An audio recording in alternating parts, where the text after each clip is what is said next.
Aita! Aita! Hoy! Tara muna dito.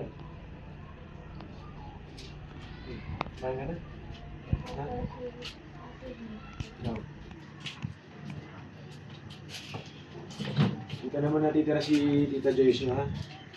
Hindi na kasi siya nakakabayad sa lupa niya, kaya naisip ko, dito muna siya sa atin. Ang samantala lang naman, ha?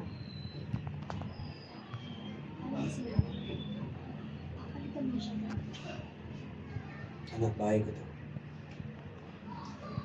Kung anong gusto ko, yun ang masusunod.